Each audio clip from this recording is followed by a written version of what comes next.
ইশরাক হোসেন আমরা তার অকুতোভয় লড়াইয়ের নমুনা দেখেছি। সুতরাং তার নেতৃত্বে এবং মন্টির নেতৃত্বে মুক্তিযুদ্ধ প্রজন্ম দল সারা বাংলাদেশে মুক্তিযুদ্ধের যে এক প্রলয়ঙ্করী ঘূর্ণঝড়ের মধ্যে দিয়ে হানাদার বাহিনীকে পরাজিত করার যে গৌরবোজ্জ্বল পতাকা, সেই পতাকাকে তারা ধারণ করে গোটা জাতির কাছে মুক্তিযুদ্ধের বার্তা, যুদ্ধের বার্তা, সাহসের বার্তা, স্বাধীনতার বার্তা পৌঁছে দেবে। ৩০ লক্ষ মানুষ আত্মহতি দিল, ২ লক্ষ মা বোন তারা নিপীড়ন নির্যাতন সহ্য করে এত বড় ত্যাগ স্বীকার করল। তাকে কি ভোলা যায়? তাদের এই অবদান কি এ জাতি ভুলে যেতে পারে? যদি কেউ কৌশলে ভোলানোর চেষ্টা করে, এ জাতি কোনোদিন ভুলবে না এবং ভুলতে দিবে না।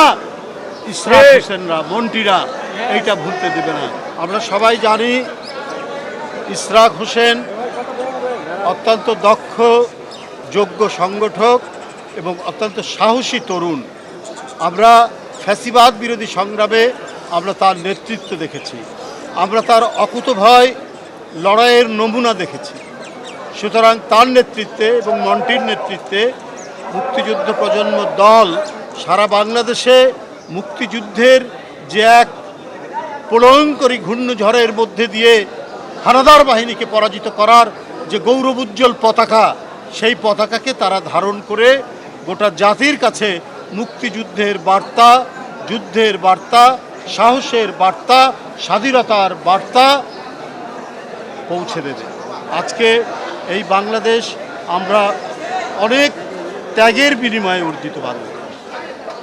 কত রক্ত ঝরেছে, ৩০ লক্ষ মানুষ আত্মহতি দিল, ২ লক্ষ মা বোন তারা নিপীড়ন নির্যাতন সহ্য করে এত বড় ত্যাগ স্বীকার করল। তাকে কি ভোলা যায়? তাদের এই অবদান কি এ জাতি ভুলে যেতে পারে?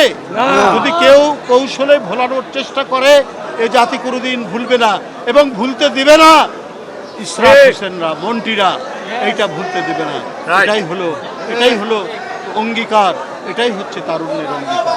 আজকে স্বয়ং সম্পূর্ণ হতে হবে আমাদেরকে। জিয়াউর রহমানের রাজনীতির দর্শন ছিল এইটা।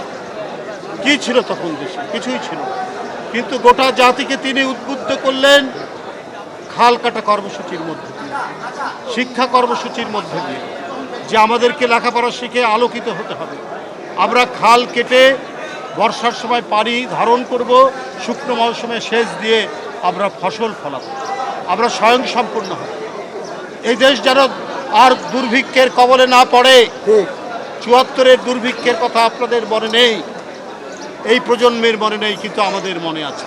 ওই দুর্ভিক্ষ ঘুচাতে তিনি খাল খনন কর্মসূচি নিয়েছেন এবং তিনি যে এই যে অবদান রেখেছেন, আজও পর্যন্ত আমরা তার সেই অবদানের সুফল ভোগ করছি।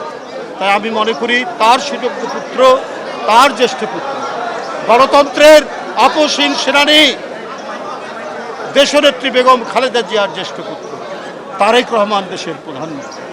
তিনি ক্ষমতায় আসার আগে যে অঙ্গীকার করেছেন, যে প্রতিশ্রুতি দিয়েছেন, এবং ক্ষমতায় আসার পর জনগণের ভোটে, জোর করে নয়, একবারই অবাধ সুষ্ঠু নির্বাচন, যার জন্য 16 বছর এক দীর্ঘ সংগ্রাম, আত্মদান, গুম খুন, ক্রস ফায়ারে এক ভয়ঙ্কর বিভীষিকার মধ্যে বিএনপি হেঁটে গিয়ে অনেক সন্তানকে তারা হারিয়ে দিয়েছে, আমরা গুম হয়ে গেছে, ক্রস ফায়ারের শিকার হয়েছে।